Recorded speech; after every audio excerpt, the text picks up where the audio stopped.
It is from Mark chapter 9 and also Luke chapter 16. But I'm going to read in chapter 16, verse 23 to 24. And it says, this morning, since Jesus warned about hell, I saw sometimes in YouTube, I saw about documentary about hell. Not hell, Israel. Do you believe that the Israel? Naniniwala ba kayo na totoo ang impyerno? So since we're talking about hell, let's try to check it out to define what is in hell or what is hell.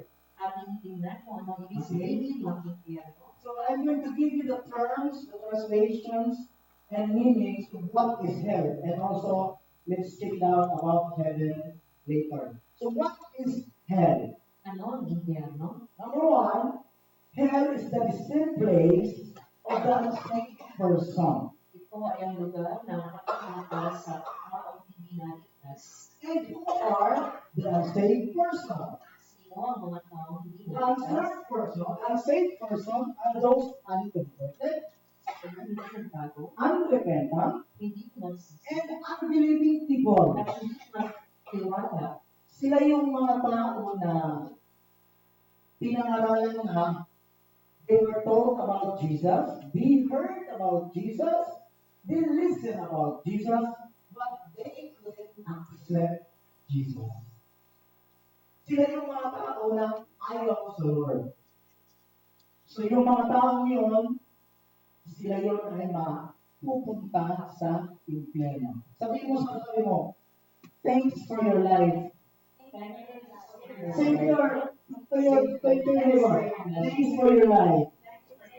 Because you received Christ. And you are no longer destined to hell. And you are no longer destined to heaven. Can you say amen for that? Amen. Can you say amen for that? Amen. Okay, secondly, hell is a place of eternal torment. Oh. So, ano pa, ang impyerno ay isang lugar ng walang Diyos. There is undying worms day and night. Pero mga hindi mamatay na mga puno. It's the final abode of the transgressor, I mean. Ito ang huling tahanan ng mga nagtataksi o mga hindi, nagtataksi. Minsan, nagre-reklamo tayo pag nabingit sa bahay, lalo na pag summer. Mas mainit sa hell. Sometimes we do murmur about the heat in our unexpected homes, but you know, it is more even warm and deeper in hell. Can you say the word, I don't like hell? Say it again, I don't like hell. I don't like hell. I like heaven. I like hell. With my Savior. With my Savior. Number three. What is hell? Ano ang impyerno? The unquenchable lake of fire. Ito ay ang hindi mapigil na lawat ng impyerno. Yes. Lawat ako. Then death, in Revelation chapter 20, verse 14, then death and the world of the dead were thrown into the lake of fire. Na sinasabi na ang kamatayan at ang daigdig ng mga patay ay tinapon sa lawa ng apoy. This lake of fire is the second death. So mayroon pa lang second death. Sabihin yung second death. Second death. The first death is where the dead body put into the coffin and then inilibing sa cemetery. Okay? The first step is where ang una natin kamatayan ng ating nagawang pisikal na nabubulok ay ilalagay sa kabaong pagkatapos we will bury the dead. And then the lake of fire is the second death. Amen? But for us, listen, this is the good news for us today. For us who take Christ as our Lord and Savior, second death is no more. Amen. Para sa atin na mga nabubuhay pa na nakikristo na, wala na makalingan sa atin at kalawang kamatayan. Panapukan naman natin si Lord. Panapakan natin ang kamatayan. Wala nang second death sa atin because we will live forever with Christ. Amen? Okay, let's continue. What is hell in the Old and New Testament terms? In Hebrew word, by the way, Hebrew word is the language where Old Testament uses. Amen? Hebrew word. So, in Hebrew word, we call it Sheol. Say the word again, Sheol. Sure. But in English word is Sheol. Okay? The abode of the dead. It occurs 31 times in the Hebrew word. Ang Sheol o ang Sheol o Sheol ay ang pangalan ng mga patay. Ito ay nakikita kababasa ng 31 beses sa Biblia. Okay. Number two is the Greek word. The Greek word is the language for New Testament uses. Amen? Amen. Okay? Hebrew word uses in Old Testament, and Greek word is used in New Testament. Amen? Okay. In Greek word, we call it Gehenna. Sa Griego, tinatawag natin Gehenna. In English, is Hades. Gehenna Hades. Hades. Which means the world of the dead, and if you are saying you are faithful. You know why? Because the Bible said in Matthew chapter 24, verse 36, those who remain faithful till the end, he is the one. Say the word, he is the one It's to stay in heaven. Okay. In Hebrew word, we call it Shamim, which means God's dwelling place. In Greek words, we call it Aranos, which means God's throne. Amen po? Okay, let's move on. The clarification of who is the greatest in heaven. Next slide, please. The clarification of who is the greatest in heaven. Can we read it together in English? Come on, let's read it together. 1, 2, 3, go. Therefore, whoever takes the knowledge of this child is the greatest in the kingdom of heaven. In the Tagalog, go. Sino man ang nagpapababa gaya ng batang ito ay siya pinakadakila sa mga kailangan. Which means, the scripture teaches us that we need to be like the child. Liking the child is a big difference to being a childish or a childlike. Listen very well. God wants us to have a character like a child or a childlike. Which means, Tagalogin ko kasi mahirap yung listen. Ang bata kasi, pag nag-away, isang lumipak lang ang katapat niya, mamaya magpati na yan. We are being told that there's a big difference between childish and being a child. When a child or children are fighting with each other, only one lollipop can settle them. But the old ones, ang mga matatanda, ang mamatayan na lang, hindi niya patatawarin yung kanyang kapwa. But those who are adults, most of the time, even to death, they would not be able to forgive those who offend them. That's the reason why Jesus wants us to become like a child. Amen? Amen? Next, the caution for being hasty to judge. The Bible said, do not judge, or you too will be judged. Once again, do not judge, or you too will be judged. Can we read it together, please? 1, 2, 3, go. Huwag iyong hatulan ang iyong kapwa upang hindi kayo hatulan ng Diyos, sapagkat ang hatulan kayo ng Diyos ayon sa hatol na inihatol ninyo sa iba. Ang panukat ninyo sa iba ay siya rin ipanunumpat sa inyo. So meaning, even though you are on the higher level of life in our society, don't judge to the small one or the poor one. You are trying and you're be separated from sin. One day we will be judged in hell. There is a consequence. If we don't change, there is always a consequence of sin. Amen? Mark chapter 9, verse 43 to 44 says, in NIV version it says, if your hand causes you to stumble, cut it off. It is better for you to enter life maimed than with two hands to go to hell, where the fire never goes out. 44. And if your foot causes you to stumble, cut it off.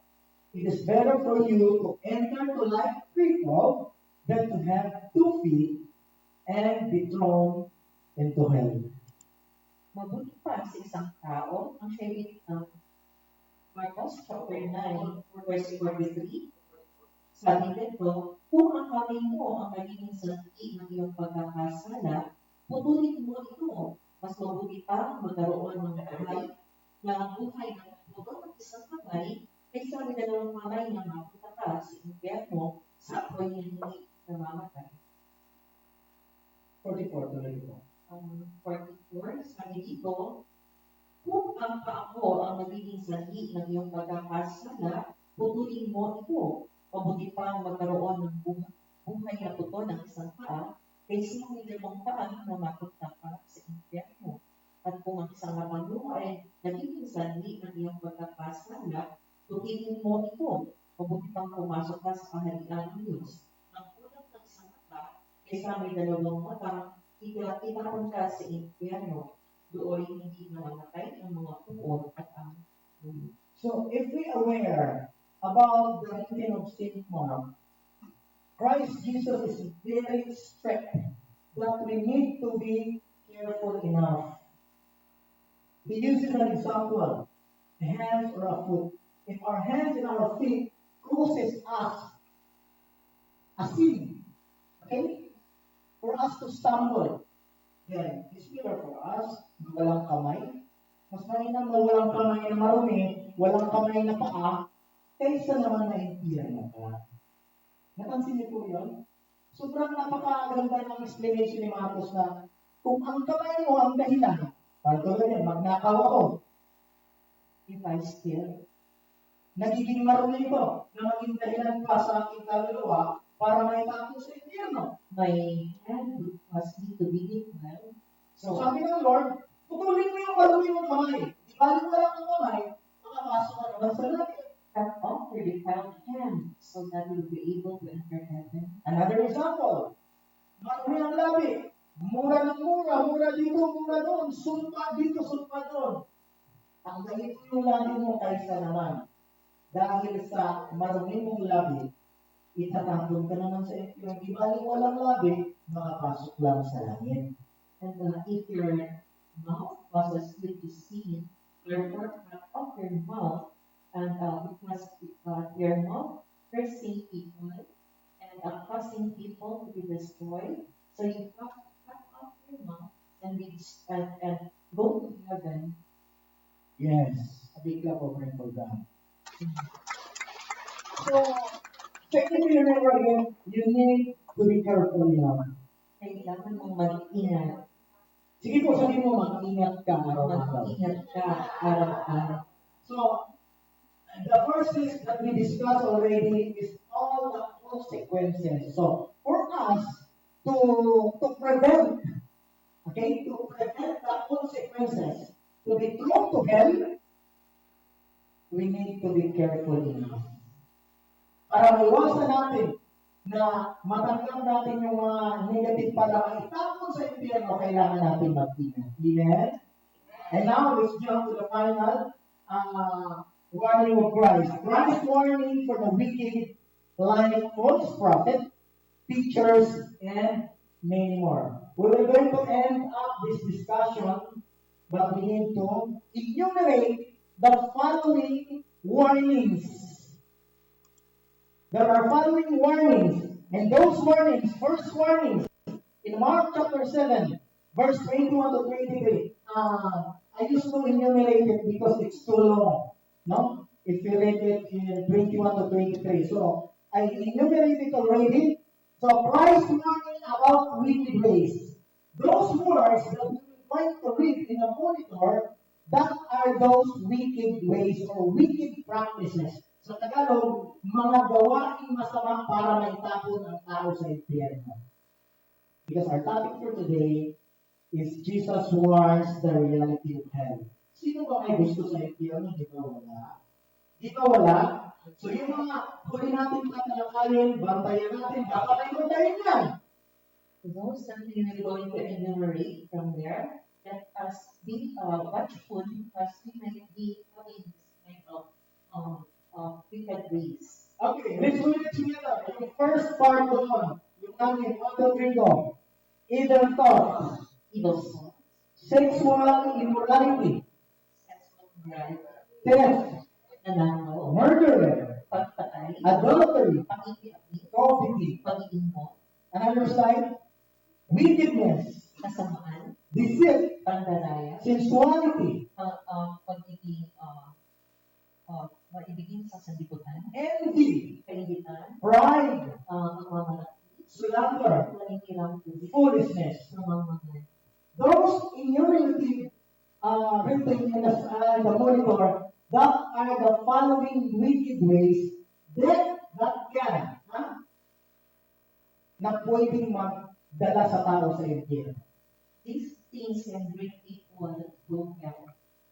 So, bantayan po natin yan, baka mayroon tayo. Let us be watchful. Another is try to check it out and the epistle of Paul to the Galatians. Galatians. Okay, can we read it together? One by one, 1, 2, 3, go. Sexual immorality, impurity, sexuality, idolatry, sorcery, envy, strife, jealousy, fits of anger, rivalries, dissensions, divisions, envy, drunkenness, orgies. Sexual immoralidad, ang kawalan ng kalinisan, ang pagiging paibigin sa sanlibutan, pakikiapid, or idolatry o samba sa Diyos-Diyosan, sorcery o pangkukulang, enmity o pagpag-away, strife, pagpipati, jealousy o pagkainibig, fits of anger o pagtatalo-talo, rivalries, pagkakampi-kampi, o pag-aaway, at dissensions o pagkakampi-kampi, divisions, pagkakabago-bahagi, envy, pagka-injure, drunkenness, paglalasing, orgies, kahibugan. Okay. Once again, those enumerated words are paalalayan. It's a warning of Christ for us. Amen? So, see to it that we will going to evaluate ourselves. Baka mayroon tayo sa mga ganyan. Amen? Okay, let me continue. It's going to jump out to 1 Corinthians chapter 6, verse 9 to 10. I will read it na lang po. It says, do you not know that the unrighteous will not inherit the kingdom of God? Do not be deceived. Neither the sexual immorality, nor idolaters, nor adulterers, nor men who practice homosexuality, nor thieves, nor the greedy, nor the drunkards, nor the revelers, nor swindlers will inherit the kingdom of God. Saint Paul gives warning to the church of Corinthians that those people that is mentioned already, they will never inherit heaven. Hindi ba ninyo alam na ang mga makasalanan ay walang pagkati sa kaharian ng Diyos? Huwag ninyong gayahin ang inyong sarili. Ang mga nagigiapid, sumasamba sa Diyos-Diyosan, nananalunya ng ipagtalik sa kapwa lalaki o kapwa babae, nagnanakaw, sakit, naglalasing, naglalait ng kapwa o nagdaraya ay walang bahagi sa kaharian ng Diyos. Yan ang mga tao na hindi magmamana ng kaharian ng Diyos. They will never inherit the kingdom of God. Amen? That's why Jesus warns us about the reality of heaven. Okay, I will jump to Revelation. Let's jump out now to Revelation kasi halos the same lang naman yung mga kasunod tayo. Revelation chapter 21, I will jump now to last verse. It's all about the warnings of Christ about heaven. Okay, but as for the cowardly, the faithless, the detestable, for the murderers, for the sexual immoral, sorcerers, adulterers, and all liars, their portion will be, take note, their portion will be in the lake that burns with fire and sulfur, which is the second death. Subalit malagim ang kasasakitan ng mga duwag, ng mga taksil, ng mga nagpapasasa sa suklang-suklang ng kakatayan, ng mga mamamatay tao, ng mga nakikiapid, ng mga mangkukulang, ng mga sumasamba sa Diyos-Diyosan, at lahat ng mga sinungaling, ang magiging bahagi nila'y sa lawan nagtitiyak na asupre. Ito ang pangalawang kamatayan. Mabuti na lang binabagaan tayo ni Kristo. It is good that Christ has warned us. Natuwa ba kayo na binabagaan tayo? Are you happy that Jesus is warning us? Yung totoo, natuwa ba tayo? Opo. Precisely. We need to be happy. Why? Because we will going to prevent the second death, which is the lake of fire. Dapat lang Amen? tayo matuwa sapagkat may iwasan natin ang dalawang kamatayan, ang apoy ng impyerno. Yes. Finally, this is my conclusion for us. Heaven and hell is real. Are you agree with that? Parang hindi kayo agree. Heaven and hell is real. Ang langit at ang impyerno ay totoo. Kayo ba ay naniniwala doon? Mahina. Naniniwala ba kayo? Sige, death will surely happen. Are you agree with that? Na ang kamatayan ay siyang nadarating. Naniniwala ba kayo? Sigurado kayo? Okay. Destination after death awaits. Na ang ating napupuntahan pagkatapos ng kamatayan ay naghihintay. Naniniwala ba kayo? Are you agree? Do you agree with that? But see to it that you need to choose Jesus now. Why? You know why? Sabihin nyo bakit? Sige, sabihin nyo bakit? Bakit? Why? Mahalagang piliin mo si Jesus. Bakit? Kasi yung dalawang pagpipilian mo, magiging isa na lang yun. Kasi pag dalawa, hindi natin ko yung pastura. Totoo yan, pag dalawa, piliin natin mo yan. Kasi pag dalawa, may option pa si Mary. Si Ma'am Mary. Mary ba? O Mary ba? Hindi, ang ganda kasi nangiti mo, Mami. Nagkuha ako sa ngiti mo. Ang ganda naging, nga naman, pag dalawa, posibleng malalaglag ka pa eh. Kasi, unlike kung wala ka ng choice, pag pinili mo si Jesus, wala ka ng choice. Isa na lang talaga ang pupuntahan mo. Amen? That's why I'm challenging you. Choose Jesus now and forever. What might be happening? Choose Jesus. If you still have two options and regret to, and you are having two options, it's better to choose Jesus because there will be no option anymore. Because once we choose Jesus, we are already predestined to His paradise. Amen. Kapag pinili mo sa Jesus, ay nakatitiyak na may nakakarating sa kanyang paradiso. So hell is no more.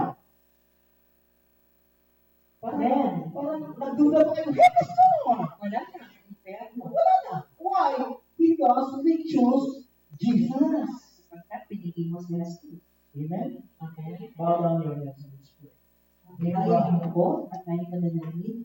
Thank you so much, O Heavenly Father, for giving us warning. Salamat po, nakilang Ama, sa pagbibigay mo sa amin ng babala That going to hell is not good enough. na ang pagpunta sa impyerno ay hindi mabuti. Thank you for warning us that we need to serve you.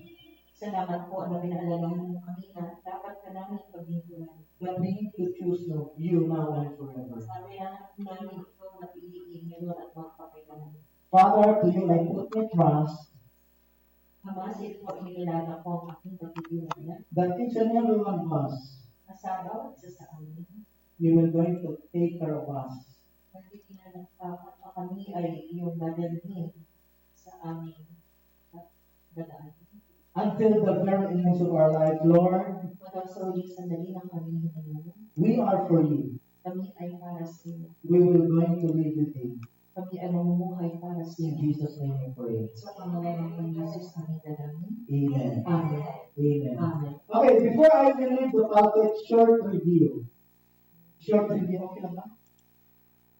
Or tama na? Okay. Okay. Since we have already 2 minutes, short review. What is hell? Ano ang impyerno? I give 3. Anyone can know what is hell? Sino ang makakapaalala? Isang burden?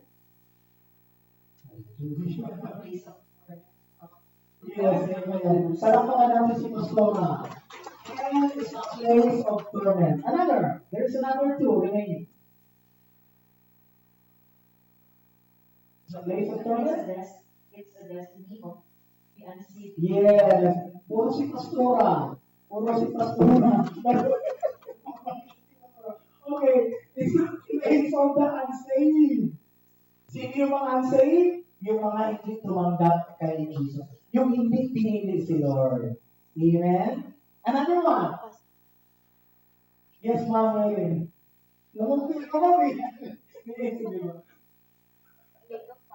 Okay. Hell is the lake of fire. Palakpakan naman natin si Ma'am Mary. Ngayon, parang kompleto kasi 2 minutes na lang daw. Ano naman ang Tagalog na baka hindi. Ano naman ang langit? Mga bata. Ano ang langit? Ano ang Ayun, pinakita na ni brother ano. Ano ang langit? Po? Yes, palakpakan naman natin si Ma'am Sheila. The place of the place. Ito yung mga taong pinili ng Diyos na tumugon. Sabihin niyo tumugon. Sino yun? Sabihin ko sa deeper. Sino yun? Si Daddy Tumuli? those are Lahat tayong taga-deeper life. We are the elect. Amen? So tayo yung mga taga-langit. Meron pa. Pero yung tao, tatlo. Last, bago mo. Meron pa ba? Anong langit? Iba naman mong shift. Parang parang nag-take lang kasi si ma'am. Yes, ma'am?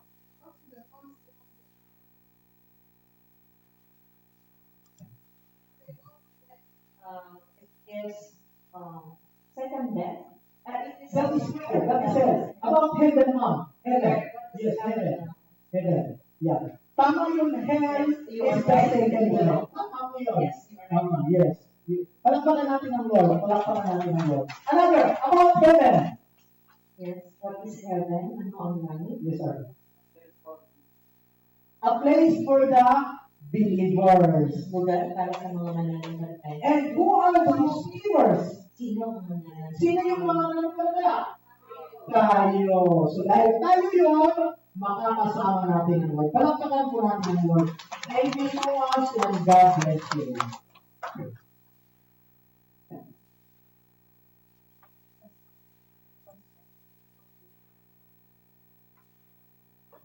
Sige po, tayo na po tayo.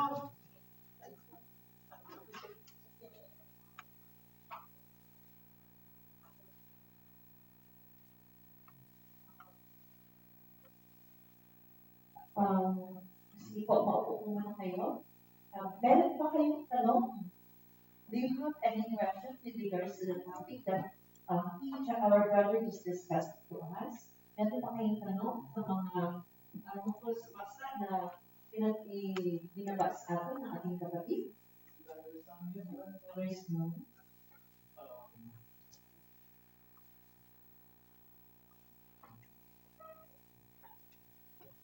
Good Lord. My question is for I heard about the person I heard about the on Facebook. Narinig niyo daw po yung question sa Facebook? So Even I submit the question from Facebook. as I saw the thing or ask no idea about the gospel of salvation.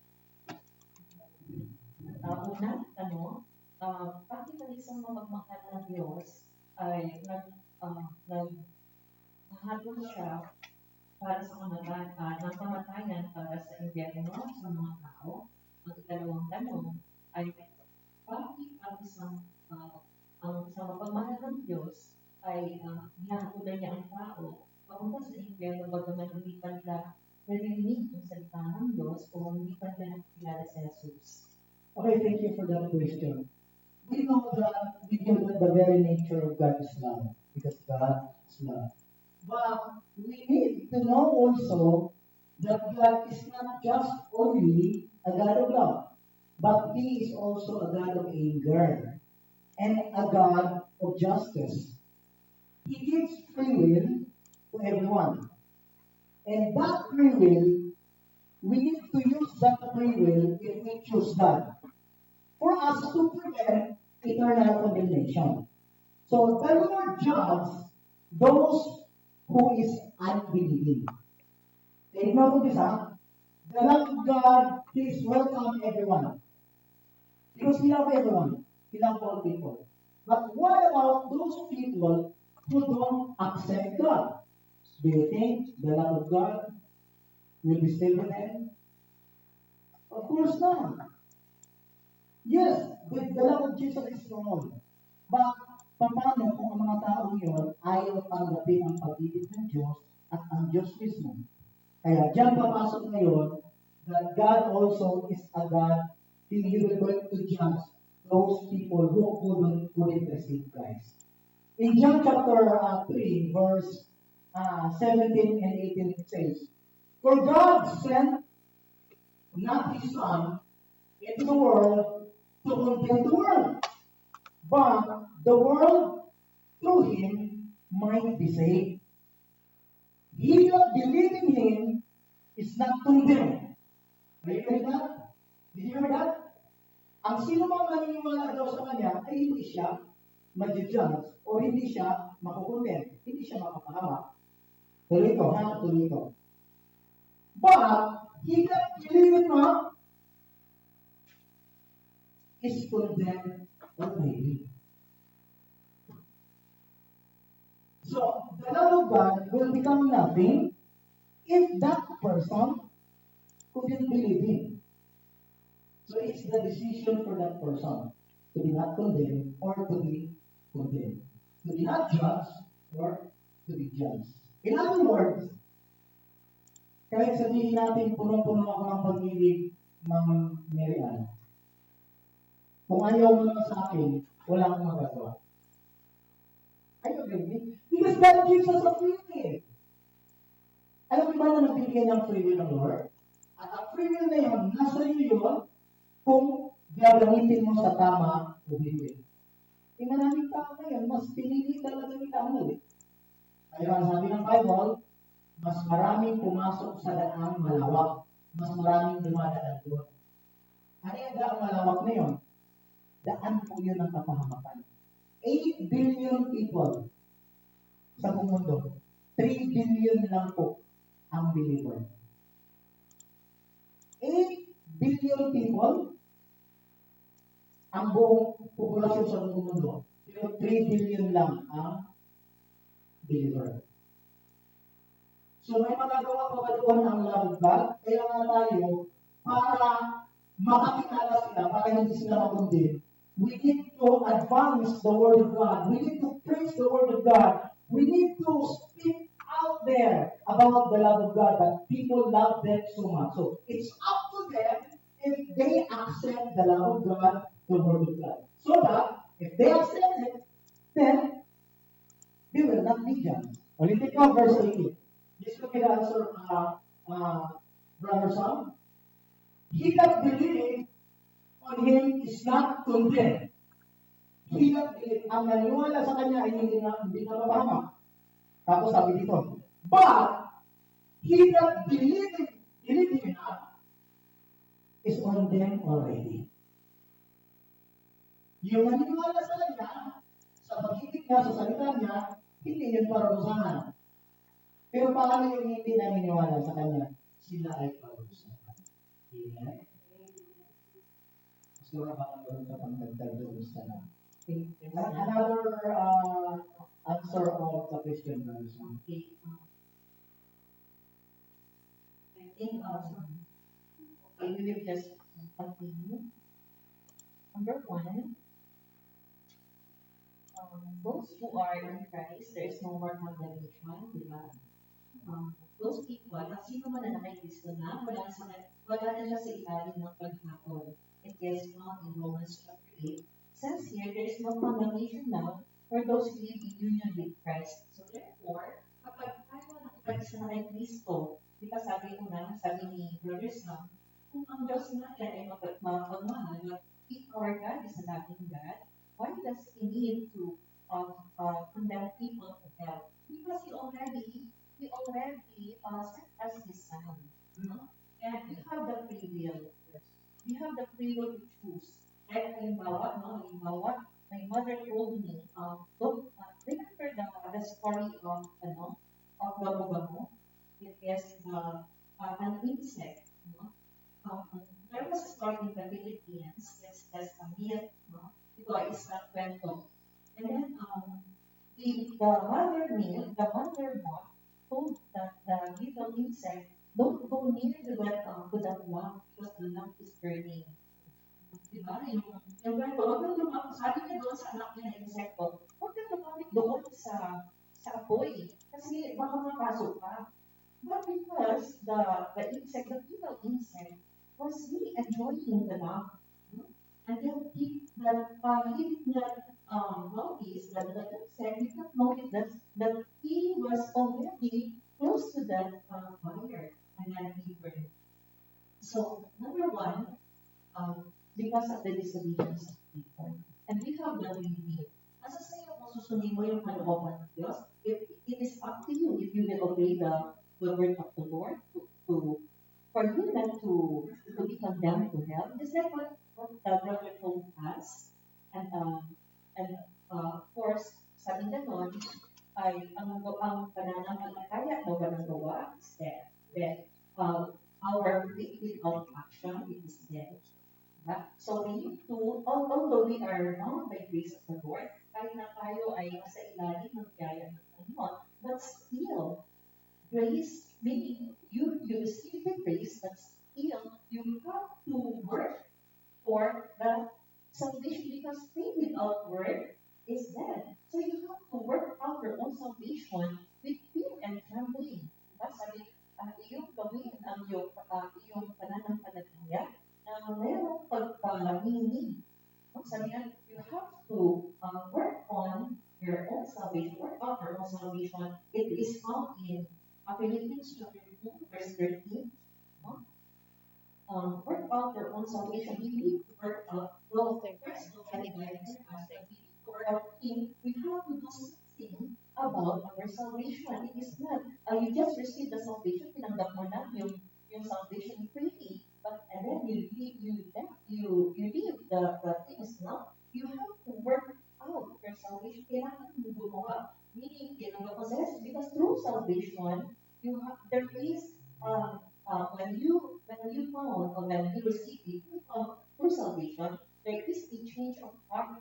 May pagbabago sa puso. There is a change of mind. May pagbabago ng isip. And there is a change of direction. May pagbabago ng direction. Pag nabago yung puso mo, ang buong isip mo mababago din, pati direction ng buhay mo mababago. Dati, ang iyong mga pinaniniwalaan ay eto lang. So, dito ka lang tumatakbo. Kung tinanggap mo si Jesus, kung tinanggap mo to receive Christ, then there is a change of heart in your heart.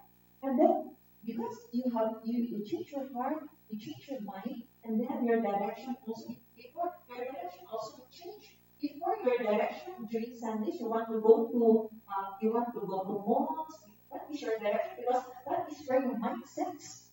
No? That is where your heart sets. You want to go to mall. You want to go to your friends. Visit a friend. But today, this is Sunday. You have a change of heart, change of mind, and change of also your direction. You are now set. Your mind is set now. I will go to church because today is Sunday. So you have a change of heart, change of mind, and change of direction. So our God is a good Father. He will not allow, he doesn't really want us to go to hell. That is why the seriousness of salvation is being sin by the death, giving His own Son. The seriousness, yung pagiging seryoso ng kaligtasan natin ay nakita na kaya sa pamamagitan ng pagkakaroon ni Kristo. How would a loving Father, how would a Father would give His only Son for other people, for us sinners? This is His only Son, begotten Son. No more, how can He give His Son and then for us to be saved? This is the seriousness of the salvation of people. And so people have to choose whether he has to accept the Lord Jesus and walk with the Lord Jesus and work with the Lord Jesus, or just accept by mind, no, and no work for the Lord Jesus. And then that is why, in the book of Hebrews, where Jesus after the veil was torn, the second question, after the veil was torn, no, when Jesus already offered Himself as sacrifice, this is actually a little bit deeper, no? If I may na, when Jesus went to the throne, to the most holy place to offer Himself to the Father. This is the spiritual place where He went. And of course, He went into the Holy of Holies, that spiritual place, wherein the veil was torn. In 3 days when Jesus went, 3 days before He rose up, He went into the grave. He went into the tomb. The people who, the first that the Old Testament people did not know Jesus already. There was no place before. He went into ministries, deeper part, and I just wanted to discuss with other people who are already medyo it. No? So this is a deeper part. So Jesus went into the grave of the people. So to minister those who lived in the Old Testament time, even before the days of Jesus came. We will read that in Hebrews. So we will discuss on that maybe a little bit. So that's it. We have to add more. Yun ba? Meron pa kayong tanong? Wala na. Okay. So we will go to praise and worship. Let us all rise up. Let us all clap our hands before the Lord. Hallelujah. Let us open our hearts, our minds. Let us think our hearts. Let us think our minds. Let us humble ourselves down before the Lord. Amen. We will offer Him our praises, our worship. Okay ha? Habang umahalo tayo, galaw-galaw din.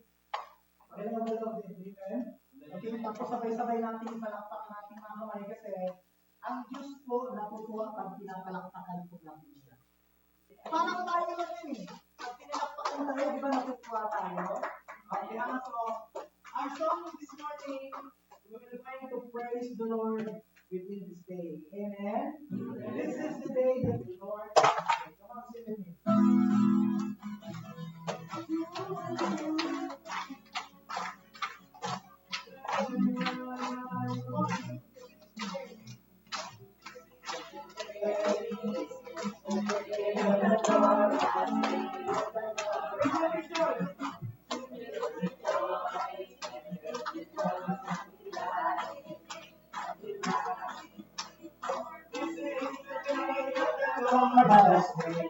We will rejoice and be glad. This is the day. This is the day. This is the day that the Lord has made. This is the place. Come on, sing with me. This is the place. This is the place that the Lord has made. That the Lord. We will rejoice. We will rejoice. We will rejoice and be glad in it.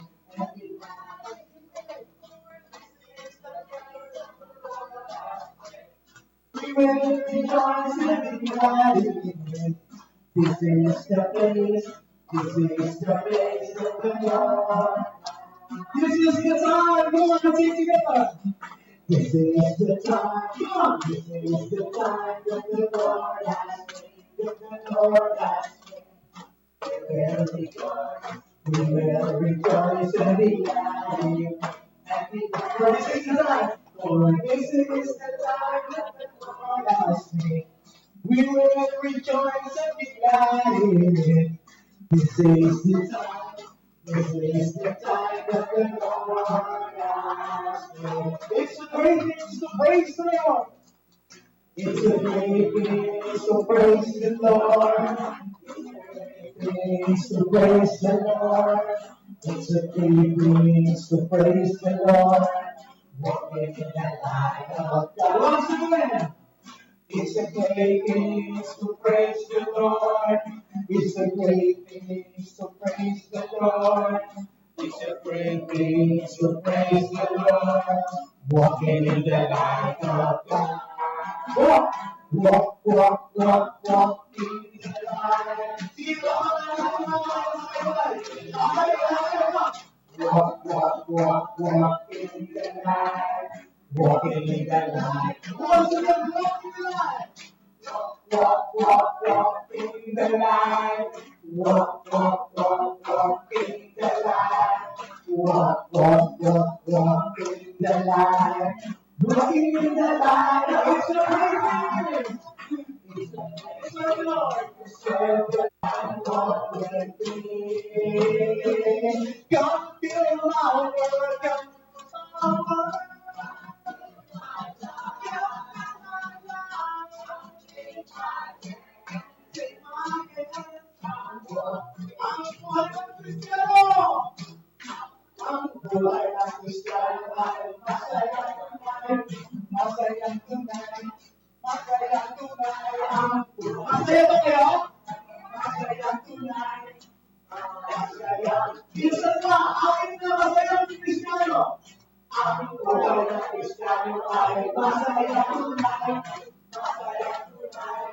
Masaya tunay ang buhay ng Kristiyano ay masaya tunay. Masaya tunay. Minsan ang buhay ng Kristiyano ay nabibigyan. Ang buhay ng Kristiyano ay nabibigyan. Nabibigyan. Nabibigyan. Ang buhay ng Kristiyano ay nabibigyan. Nabibigyan. Once again. Ang buhay ng Kristiyano ay nabibigyan, nabibigyan, nabibigyan. Ang buhay ng Kristiyano ay nabibigyan, nabibigyan. Okay, sabi mo na ako, nabigyan natin. Let's go together. Kasi ang sabi diyan, nag-iisi ka. Sige, hanapin natin. Ganun lang, katabi, oh. Sige, 1, 2, 3, go! Ang buhay ng Kristiyano ay nabibigyan, nabibigyan, nabibigyan. Ang buhay ng Kristiyano ay nabibigyan, nabibigyan. Come to the world, hallelujah! Come be my Lord, come be my God, come be my hand. God walk with me. God feel my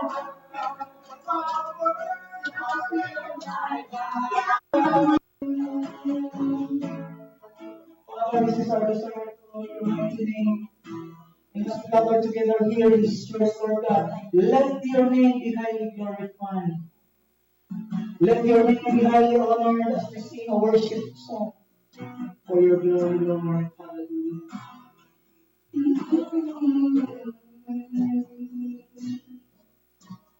This is my desire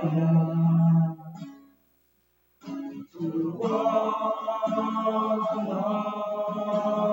you,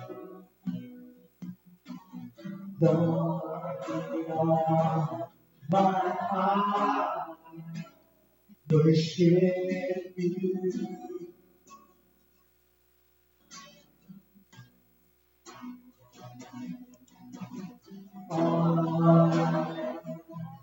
Within me, I give you praise.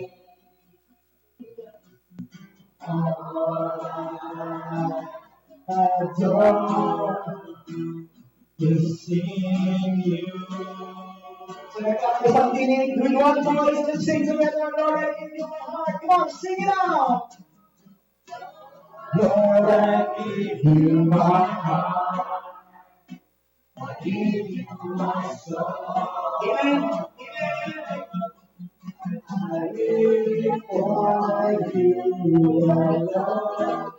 Every breath that I take, every moment I'm awake,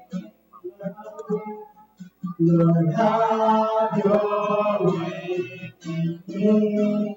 Lord, I give you my heart, I give you my soul. Lord, let's worship the Lord in this place. Hallelujah. Every breath that I take, every moment I'm awake, Lord, have your way in me. Father, this is our desire to honor your name. This is my desire.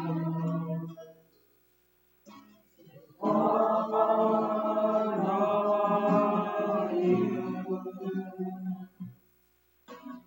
Lord, I worship you. Father, we worship you here. Your name is highly exalted, Lord. Hallelujah. Lord, give me. Praise your name, Lord.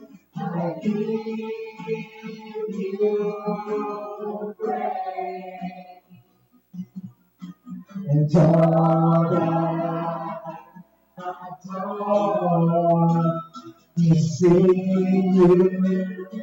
Come on, people of God, let's worship the living King here, right now. Come on, worship Him. Lord, I give you my heart. Come on, sing it out. Lord, I give you my heart. I give you my soul. I live for you alone. Every breath that I take, every moment I'm awake. Lord, have your sing it. Lord, I give you my heart. I give you my soul. I live for you alone. Every breath that I take, every moment I'm awake. Lord, have your way. Father, have your way in us. Because you are everything to our lives, Lord. Let me understand together that you are everything to us. Makaluhangan nawa namin, Panginoon, na ikaw ay sumasalahat sa aming buhay. Ikaw ang lahat-lahat ng aming buhay. Because there's no one like you, Lord. Hallelujah. No one like you, my Lord. No one could take your place.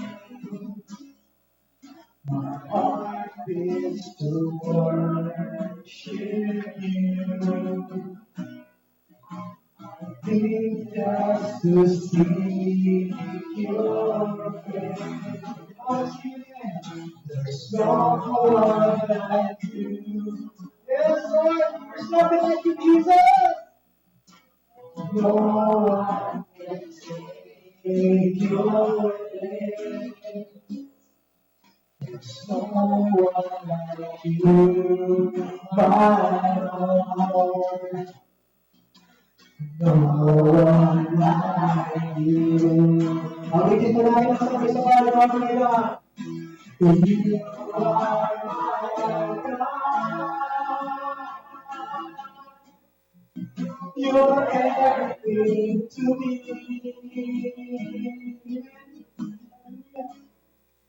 There's no one like you, my Lord.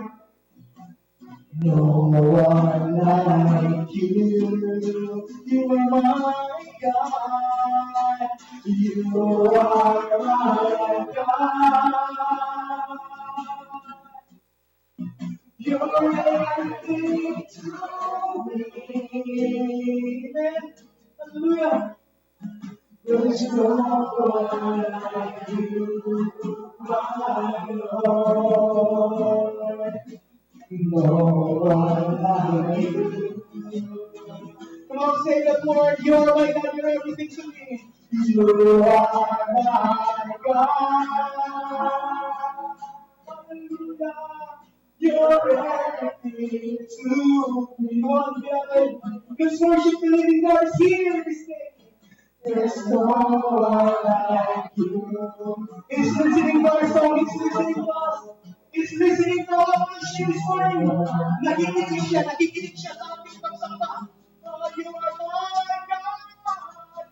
You are my God. You're everything to me. There's no one like you, my Lord.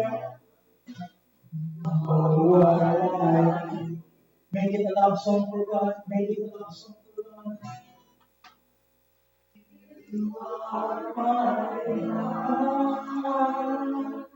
Hallelujah. Hindi sumasamba sa kanya. You're everything to me.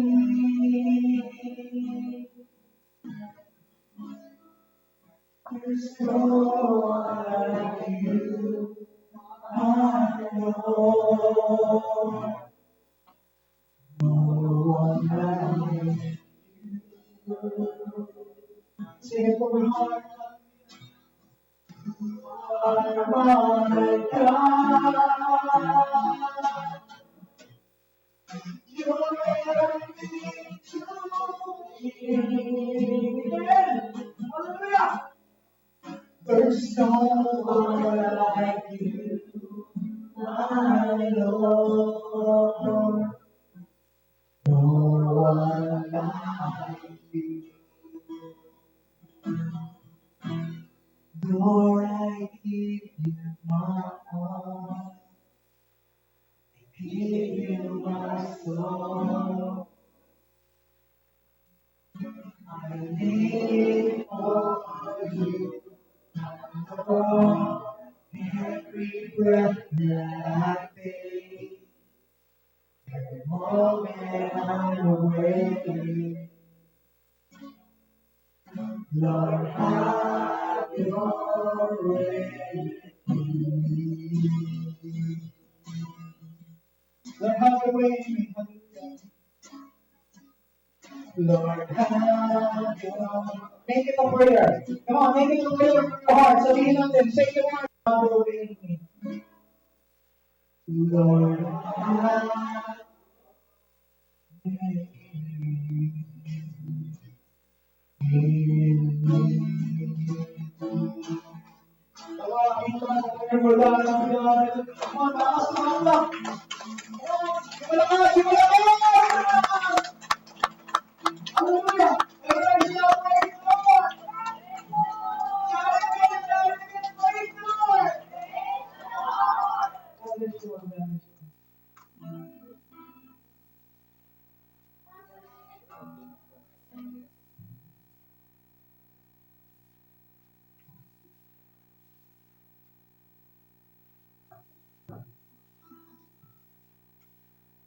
Praise the Lord. Ito sa mga.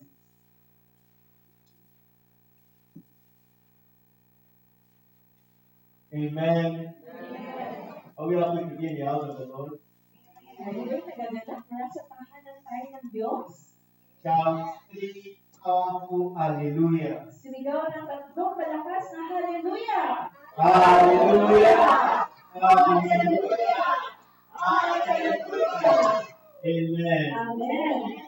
We appreciate God for our singer. Nagpapasalamat tayo sa Diyos sa ating mga awit. That is a very nice song, sir. God continue to bless and strengthen you in Jesus' name. Hindi kang pabigyan ng pangyarihan ng Diyos. So it's time for moderation and announcement. Panawanaw sa mga ating pag-aanunsyo. This is Deeper Life Bible Church, Ito ay Deeper Life Bible Church.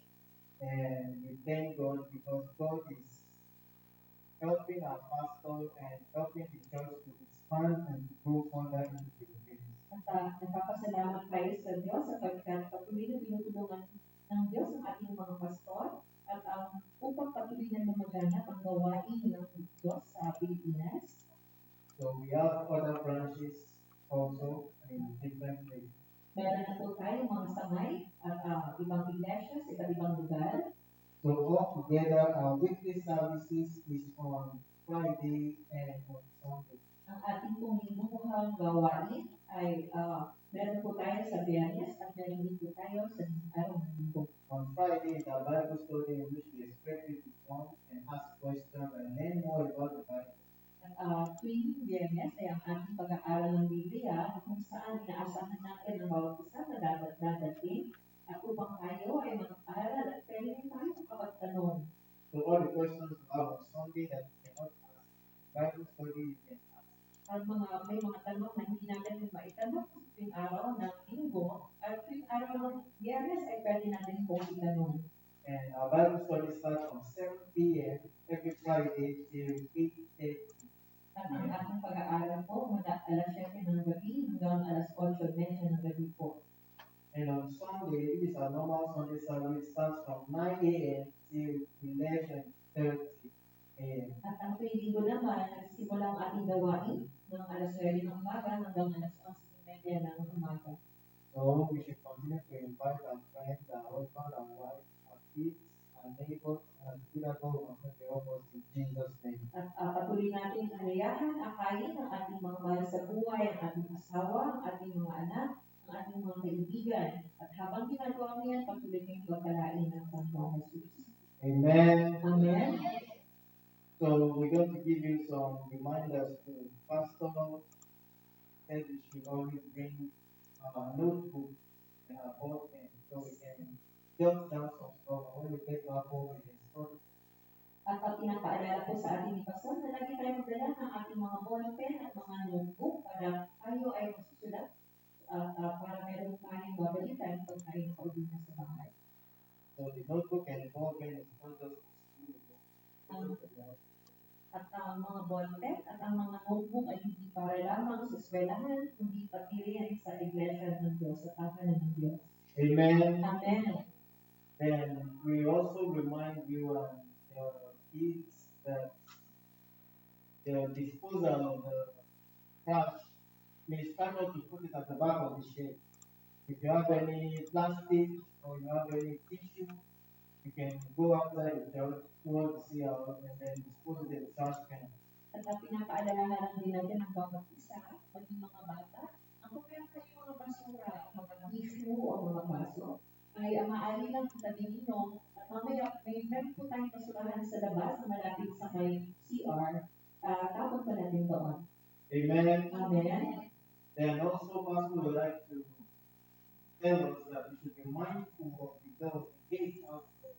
At ganun din naman, pinapaalalahanan ng kanyang pastor tungkol sa gate natin na laging dapat makasara. So if you are the last person to come inside, you don't need to close it all the way. You just have to make sure that it looks closed so that dogs or cats cannot come in and feed and mess up the sanctuary. At upang lagi natin isarado, tiyakin natin lagi na masarado ang ating gate, ang sa gayon ay hindi papasok yung mga aso, yung mga pusa, at gagawin at tudumihan nila yung ating simbahan. Amen. Amen.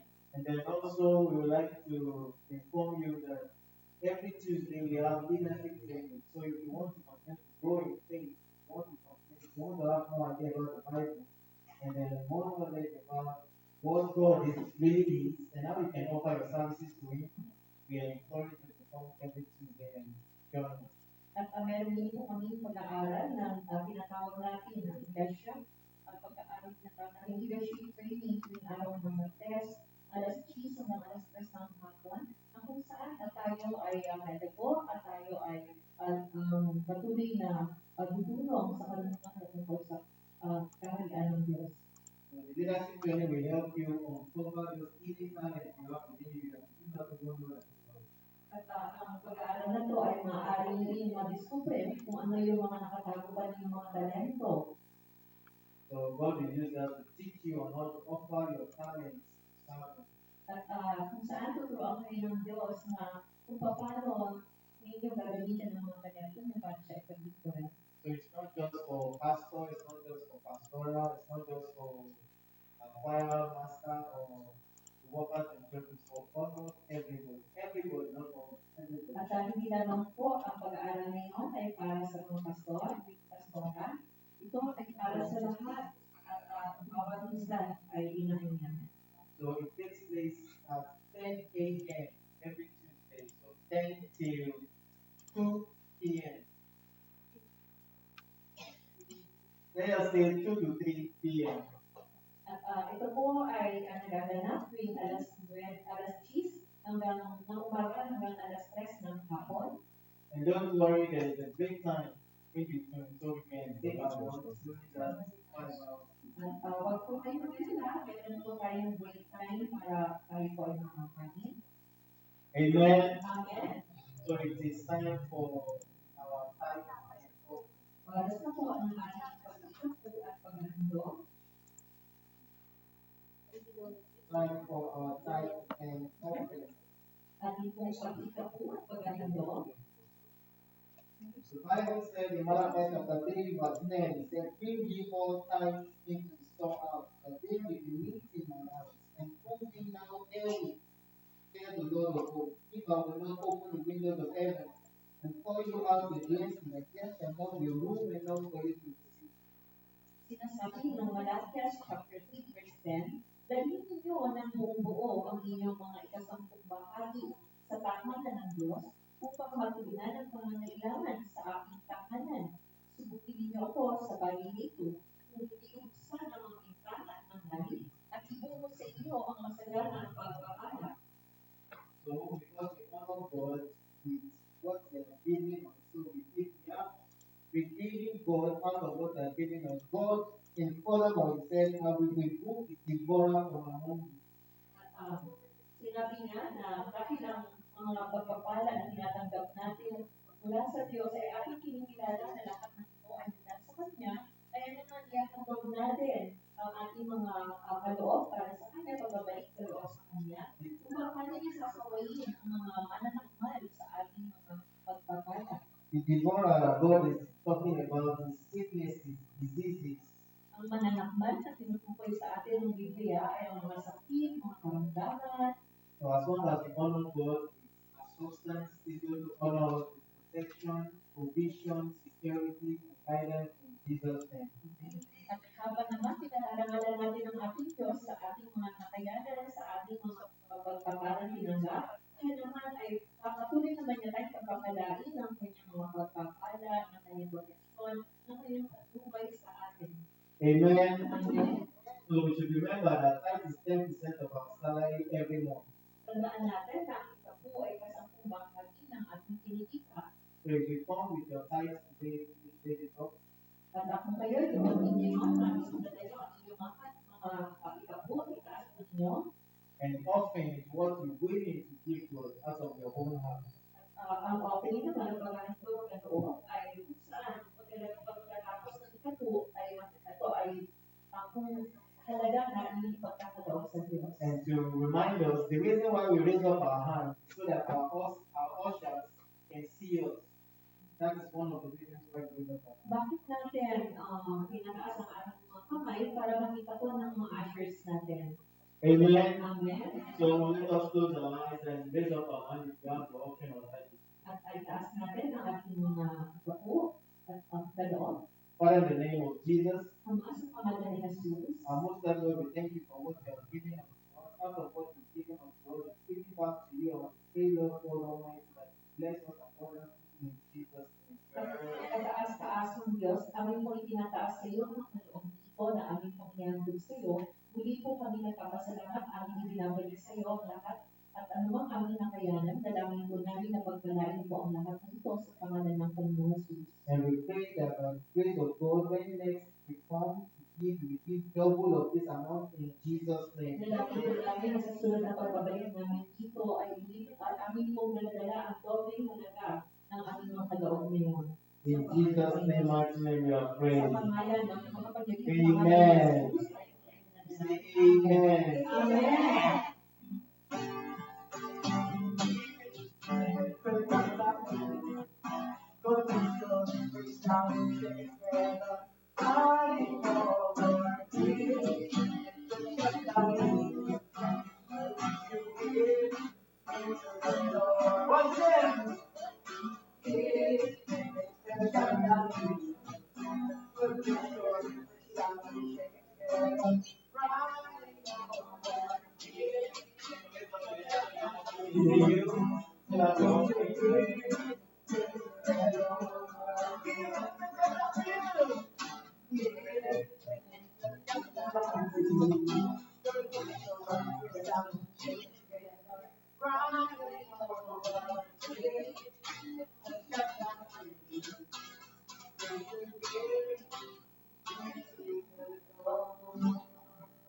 Amen.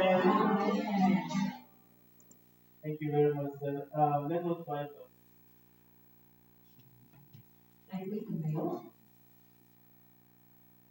We are going to take gospel hymns and songs. Ating pong aawitin ng gospel hymns and songs. Hymn number 233. Hymn number 233. Stand up for Jesus. Stand up for Jesus, ye soldiers of the cross. Lift high his royal banner, it must not suffer long. From victory unto victory, his army shall lead me. Till every foe is vanquished, and Christ is Lord indeed.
Our flesh to fail.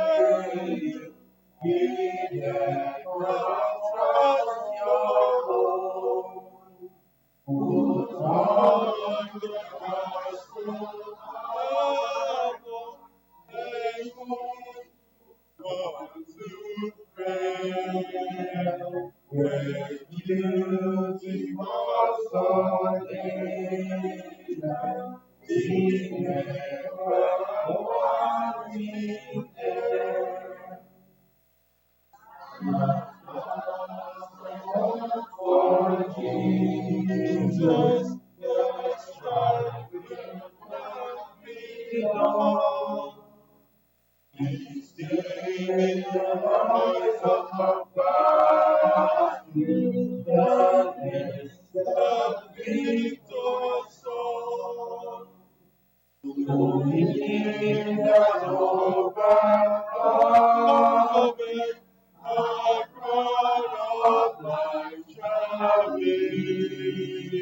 He reigns the King of glory, shall reign eternally.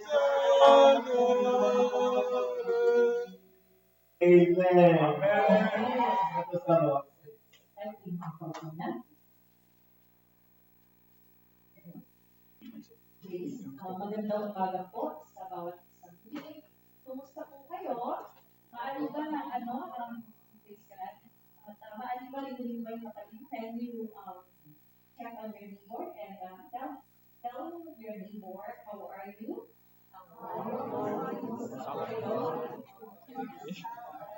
Praise the Lord.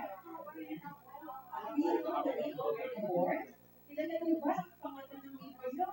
Or are you just flying with him or her without knowing the name? Can you ask the name of your neighbor, please? Do you know the name? Hallelujah. Praise God. Do you know the name already? Okay. Praise God. So you know the name of your neighbor already? Praise the Lord. It is a good thing that we know who our brother, who our sister is, because as a church we are being told by God that we must be in unity. But so we must know who our brother is, who our sister is. Amen. Amen. So I would like us to open our Bible to the book of Psalms. Mula po sa akda ng mga awit, Kabanata chapter 133. Actually, this is a very familiar verse, no, of text. Ito ay a chapter. Ito ay isang chapter na kalalian na po ginagamit. And I would like us to read in Tagalog and then we'll read it in English. Sabi niya rito, napakaligaya at kahanap-hanap sa ating pagnasib. Ang nag-aaysa, laging sama-sama na magkakapatid. Namis ng olibo ang makakatulad ang makawangis sa pulo at balbas ng sinaaraw. Kapag ipinahid, umaagos ito nababasa pati ang suot na damit. Katulad nito yung mga sa bulok ng gamot, hamon na dumidilig sa dakang maburol sa bundok ng Zion.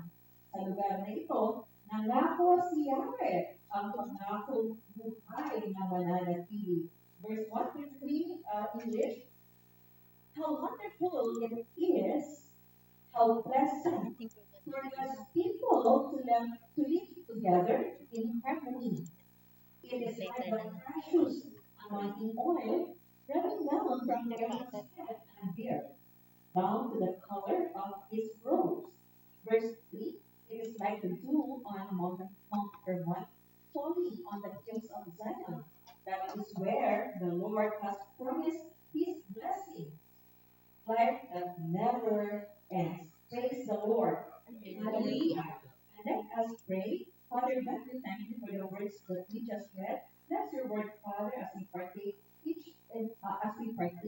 your word. Bless your people, Lord God, and open the eyes of our understanding, that we will be able, Lord God, to understand everything that you want us to understand. Thank you, Father, for the power of the Holy Spirit in the midst of us, in the name of Jesus Christ, our Lord, our Savior, our Master.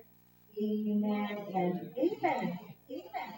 Now, ngayon, as we have read our text, the chapter, it refers to unity. It refers to harmony, tama? At ito ay tumutukoy sa pagkakaisa, tumutukoy sa unity, pagkakaisa. Now, the topic today is the beauty of unity and the danger of division. Amen? Ibig sabihin, ang kagandahan ng nagkakaisa o pagkakaisa at ang panganib naman ng pagkakabahagi. No? So, let us define first what is unity. Ano ang unity? Unity is the state of being joined together as a whole. No? Ito ay kung saan ay isang kondisyon na ang isang bagay ay nagsasama-sama o tao ay nagsama-sama at nagiging isa. Halimbawa po, example, the broomsticks. Tama? The broomsticks, you are thinking, no? The broomsticks, when you join all the broomsticks together, they will be, marami sila, they are many, di ba? Let's say, they are 200 pieces of broomsticks, mga 200 na piras na broomsticks. Pag pinasama-sama mo sila, ang tawag dyan ay ballistic team. And it is one. Tama? Sasabihin mo, pakikuha mo nga yung ballistic team kay Nibet, broomstick. And then, you will not that, pakikuha mo nga yung 200 na broomstick. Hindi mo sasabihin gano'n. Ang sasabihin mo, you will not tell the person you are asking to get the broomsticks, that please get me the 200 pieces of broomsticks. You will not tell that. You will tell him, can you get the broomstick for me? Diba? So it is one. Tama? They are one. Or let's say this one, the group of people we are.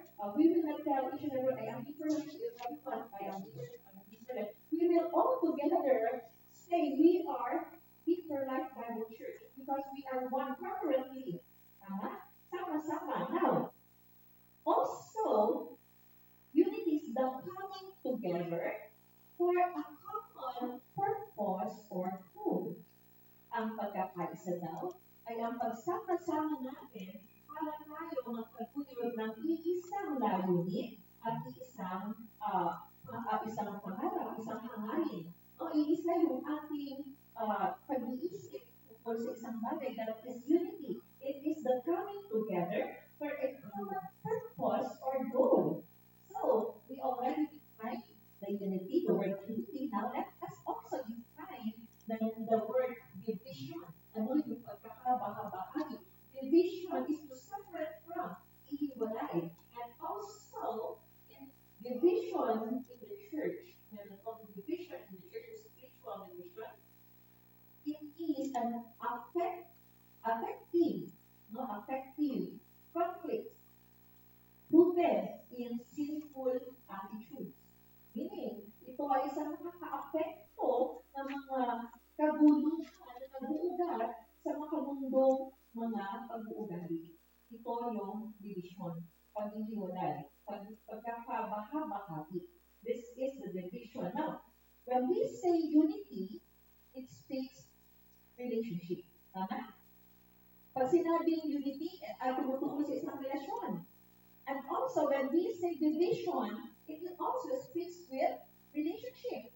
So, unity and division has something to do with relationships. Now, maari, relationship can be in your family, your father, your mother, your children, husbands, wives, children, parents, your relationship with your neighbor, your relationship in your community, your relationship in your school, mga bata, yung relasyon ninyo, pag sinabing pagkakaisa, ito ay pagsama-sama. Nagkakaisa kayo, nagkakasundo kayo. At pag sinabi ng mga pagkakabahagi, hindi kayo nag-aaway-aaway kayo, naglalabo-labo kayo. So, pag sinabing relationship, maaaring sa eskwelahan, o maaaring sa katabi mo, what is your relationship with your seatmate? ano, relasyon mo sa seatmate, what is your relationship with your neighbor, sa kapitbahay mo? When you pass by to your neighbor's house, are you a snob type? Or are you a friendly type? Or are you a slanderer type? Are you a gossip type? So that is also, there is a relationship even in the church. What is your relationship? The level of relationship with your brother, with your sister, with your pastor, with your co-workers, with co-leaders. So what is your relationship inside the church? No? So it is important. Relationship can be strong. No? Relationship can also be weak. So relationship is very essential to each and every one ang relasyon ay napakahalaga sa bawat isa sa ating because without relationship, there will be no unity. No? And you know what? Relationship, the original God is the embodiment of relationship. You know why? The relationship, a holy relationship, perfect relationship, is coming from our God. You know why? The Father, the Son, and the Holy Spirit. Uh, this is a triune God, but all of them together are they have relationship with each other. No? So relationship with He is the embodiment of the siya ang kabuuan ng relasyon. Our God, perfect relationship. And I would like us to read also later. I will read it to you. So relationship is very important. Now, also in our work, what is the relationship of your boss to your employees? Relationship of a teacher to your students? Relationship to your um, colleagues, no? Sa iyong mga peers, kasama ka sa trabaho. What is your relationship? So, there must be something in your relationship. Maaring you can be snobbish type, you can be a friendly type. So, relationship, that is the embodiment of the relationship. Now, kanina, I told you that God is the embodiment of relationship. How? I will tell you, John chapter 12, verses 49 to 50, says here, because our Father, God the Father, is the supreme. No? Siya yung supremo. Siya yung pinakamataas. And so, I would like us to read John chapter 12, verses 49 to 50. It says here, how the Lord Jesus, how is the Lord Jesus' relationship to the Father? Paano ang relasyon ng Panginoon sa Ama? John chapter 12, verses 49 to 50, sabi nito, this is true because I have not spoken on my own authority, but the Father who sent me has commanded me what I must say and speak. And I know that this command brings eternal life. What I say then is what the Father has told me to say. Ibig sabihin, sapagkat hindi ako nagsalita ng walang espiritu lamang, sa ang magpapasubo sa akin, ang siyang nagtutos kung ano ang aking sasabihin at ipahayag. At alam ko, ang kanyang utos ay nagbibigay ng buhay na walang hanggan. Kaya ang sinasasabi ng Ama, ang siya pong ipinahayag. Ibig sabihin, the Lord Jesus, His relationship to the Father, He is an obedient Son of the living God, the living Father. Why? Because He does not do anything without the Father's being told Him. No? Hindi siya gumagawa ng anumang bagay na hindi niya narinig sa Ama. He does not do anything that he did not see from the Father. And even he did not speak of anything that Father has not spoken to him. Lahat ng sinasabi niya ay everything that he has spoken is coming from the Father.